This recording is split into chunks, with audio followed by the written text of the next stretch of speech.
Hello everyone and welcome to the official NoN-eSports YouTube channel. I am Cadoink and today we have spawning in the bottom left of GSL Daybreak ILoVeChiara.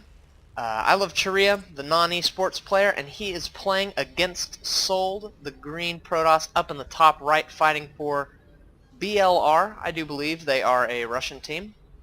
So anyway, this is a SC2 clan league that NoN-eSports is playing in on, I believe, a weekly basis or somewhere around there. It consists of 4 best-of-3 matches as well as a 2-on-2 match, 2v2, which is interesting. There are not a lot of league formats that are like that, so I think that's very cool.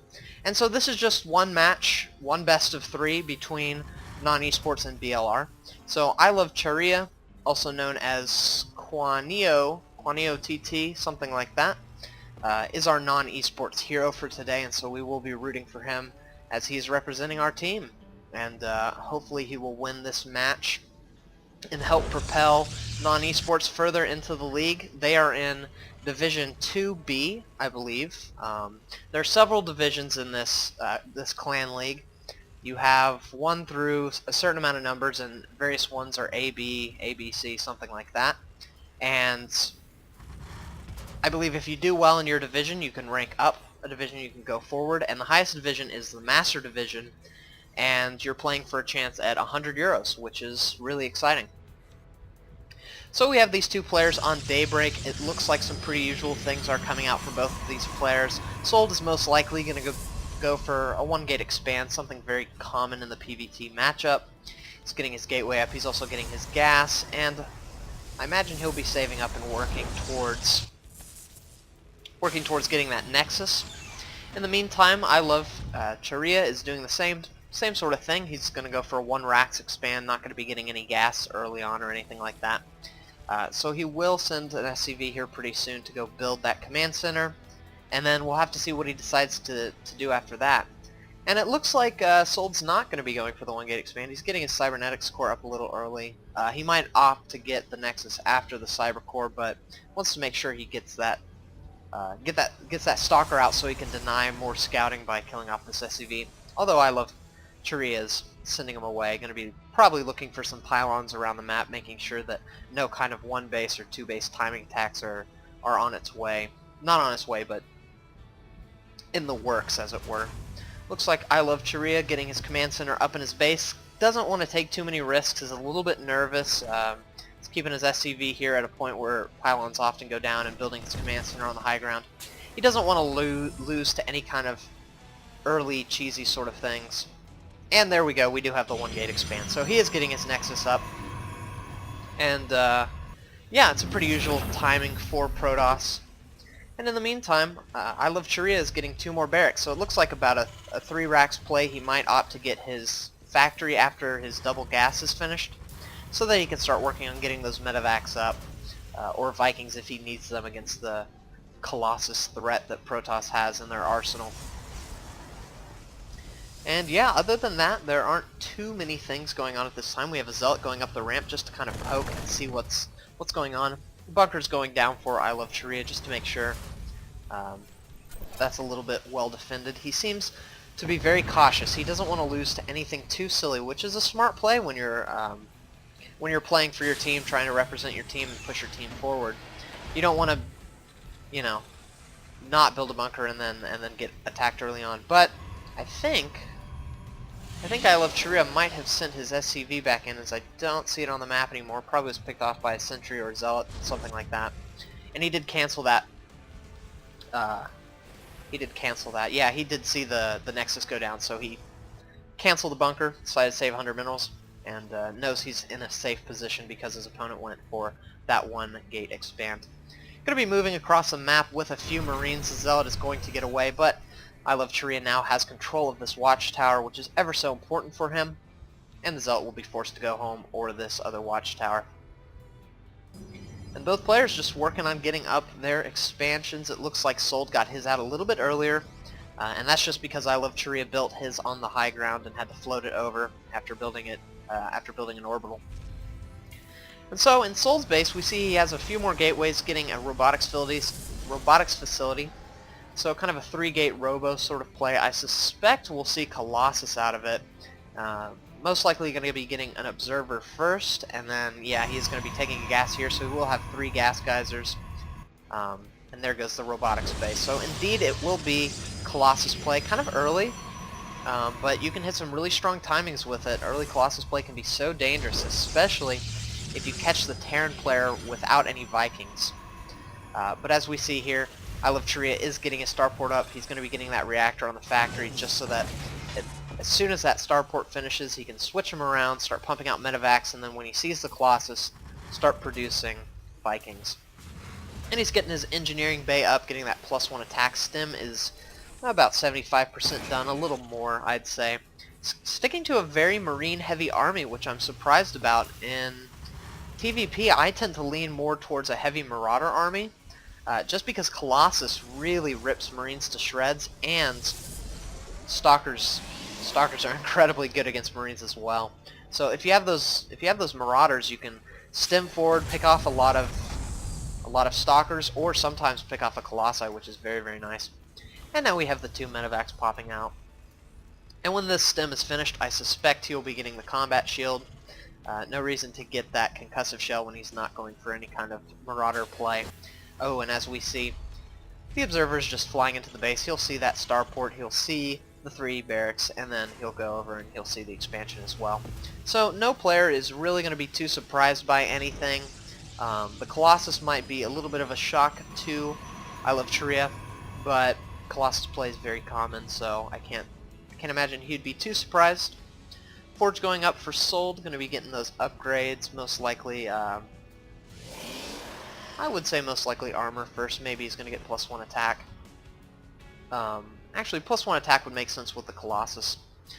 So, the one problem I foresee with Charia's push right here is that he doesn't have any Vikings, and there's already a Colossus out on the map. There's a good bit of Stalkers. In fact, if we look at the units tab, there's 6, as well as 2 sentries that can do some very nice force-building things.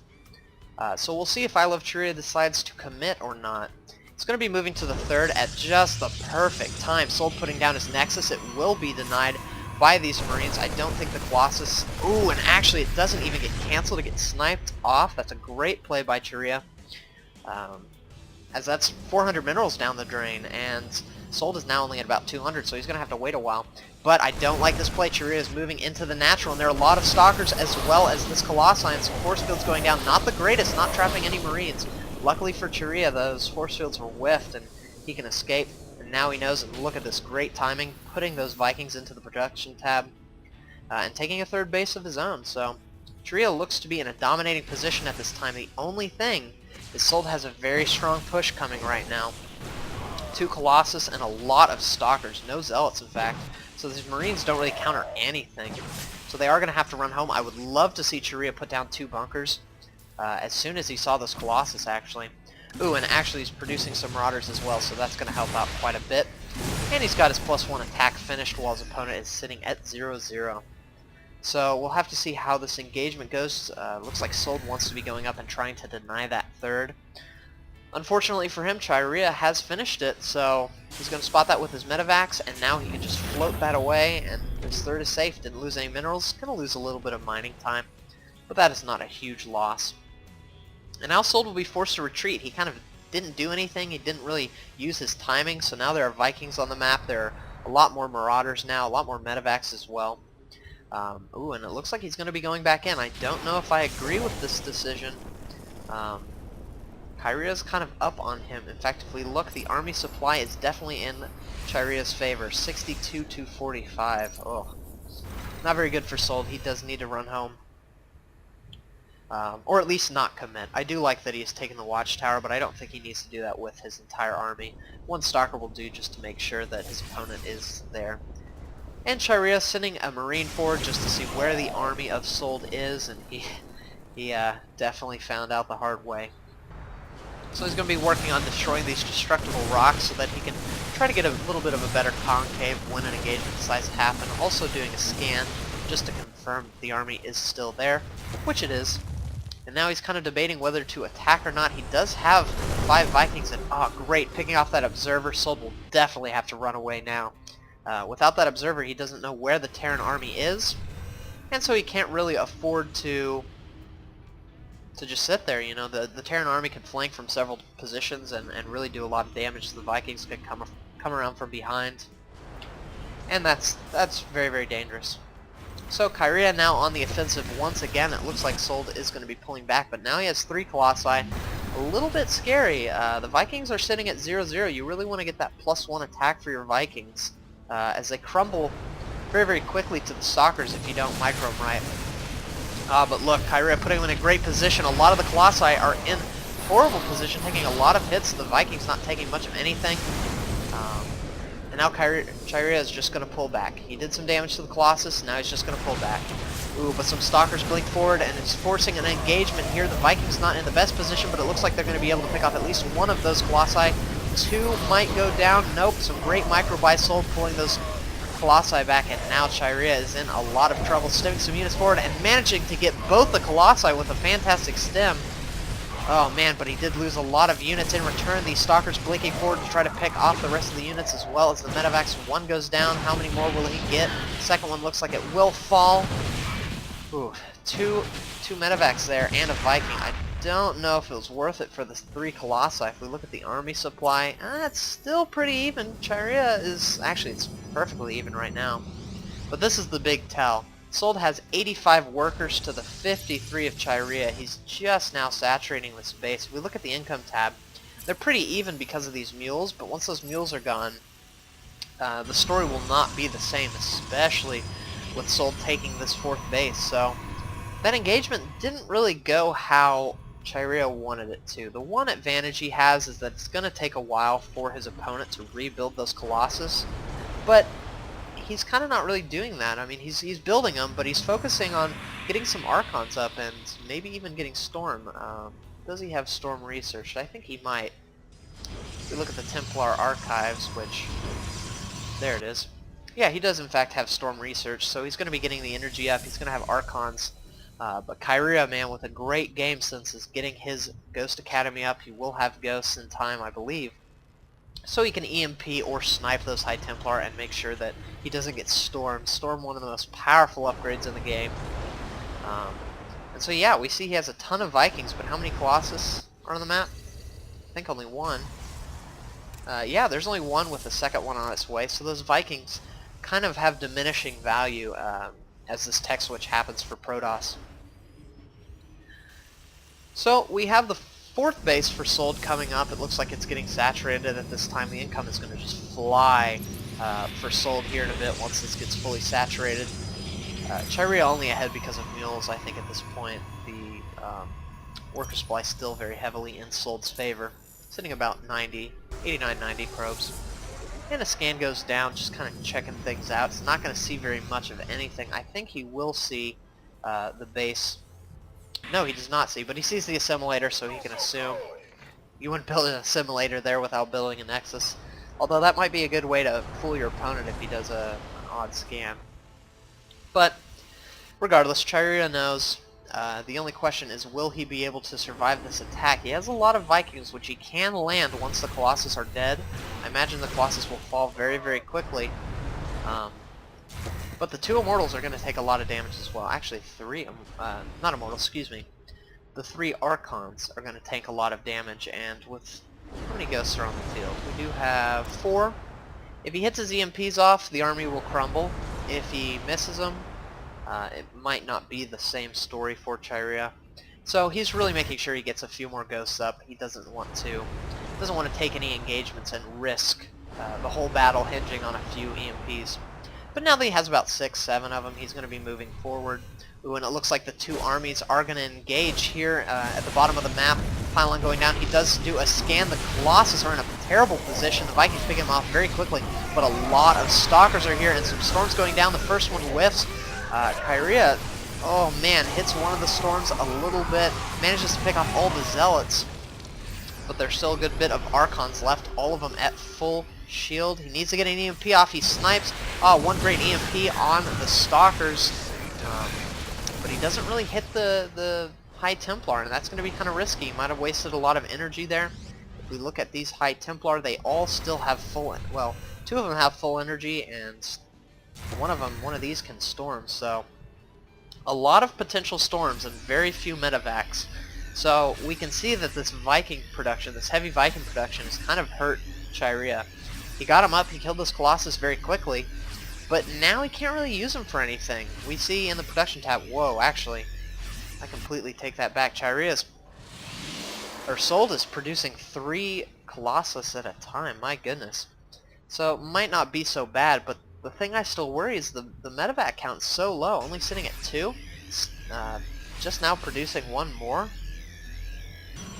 When these storms go off, it's going to soften up the army of Chirea really heavily, and he won't be able to repair. And if he stems on top of that, he's going to be in a lot of trouble. So he has a few options. He either has to hit his EMPs and snipes, or he has to wait till he has medevacs. And being able to defend a 4th base is going to be a little bit tough if you're just kind of sitting back and turtling, especially when your opponent can just easily take a 5th like that and just continually stay ahead of you on the bases.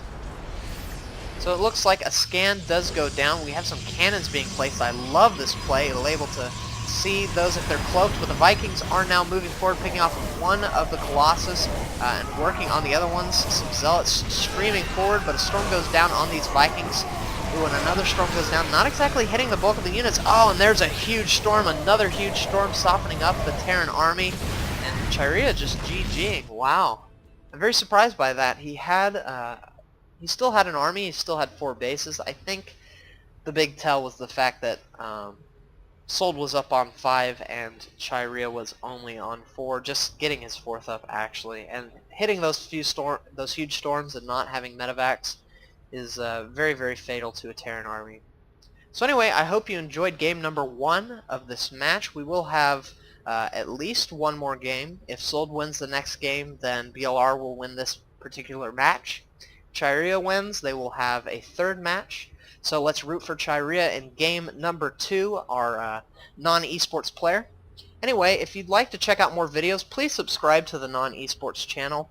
It would mean a lot to us. Also like this video and put some comments. We do love comments. And also, if you'd like to check out more of my just general casts, I do some pro games, I do some co-commentaries, and I do some community games as well, which is how I found out about non-esports. You can check out my YouTube channel at youtube.com/user/CadoinkStudios. And finally, check out the Non-eSports website. It's a great site. It is all in German. They are a German team. We are a German team, even though I am American. But yeah, check out the site. Give it some traffic, and all these links will be posted in the description bar below, including the link to game number 2. So anyway, I hope you enjoyed this cast, and I will see you guys in game number 2.